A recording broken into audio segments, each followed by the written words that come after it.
I'm RF Alvarez, and Ruiz-Healy has asked me to speak briefly about the 3 artworks that are currently included in their group show, Plurality of Isolations. So the first work that I'll talk to you about is But I Remember Walking Koiacon with You. And that work, I think, on the spectrum of more painterly descriptive to more abstracted, is definitely the furthest abstracted of the 3, and that's with intention. I was trying to figure out a visual language that could communicate the feeling of what it is to remember something. Memory fades, and I wanted to create a composition that felt like it was like sand slipping through your hands, like it was disappearing as you're trying to see it, in the same way that, especially during isolation, events and things that we had taken sort of for granted, but were important small little moments, can start to feel even further and further away. The next work that I'll talk about is Artifact of Some Small Moment. So whereas I was trying to depict a memory in the previous work, in this work, I was depicting one of the only things I saw in my day-to-day basis. I think that there's all these, there's these small overlooked moments in our immediate surroundings, banal moments, that suddenly took on so much weight when we were stuck at home with them. This plant lives in my living room, and I took off my shoes at one point and I never put them back on because I didn't leave the house, and they just sat there. And eventually I decided that composition, the plant and the shoe, needed to be elevated into portraiture because it was one of the more important things that I had to look at in my life.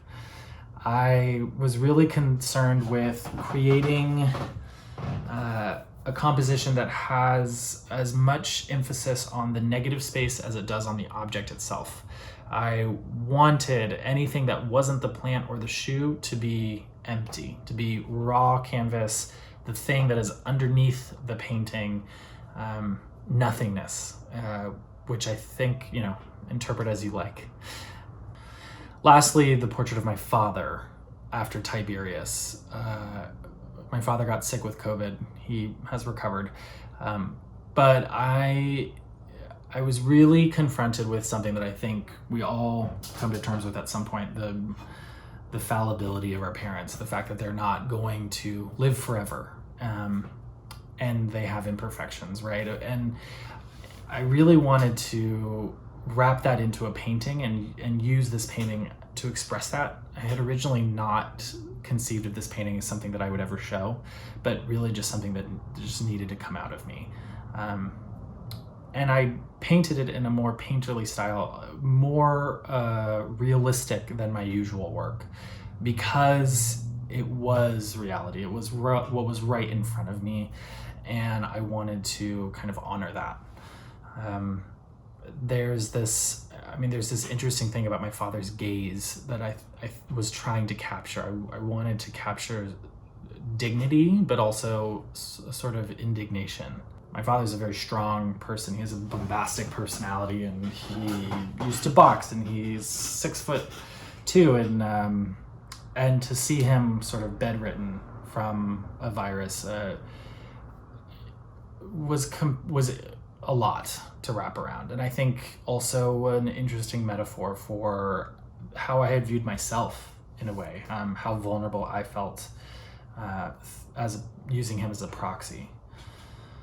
And I do think it might be the strongest work that I've made during this pandemic, mostly because it's me coming to terms with the reality that I was facing at the time. And that was the result. I named it after Tiberius because Tiberius was known as the last great emperor of Rome, and I think the fall of Rome is always an interesting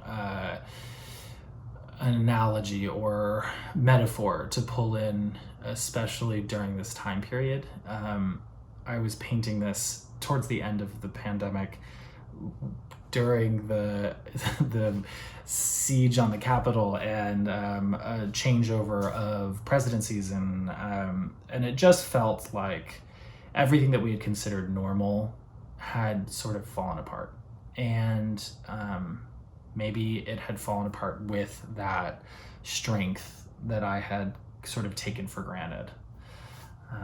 So after Tiberius, after the fall. And I hope you enjoy the show.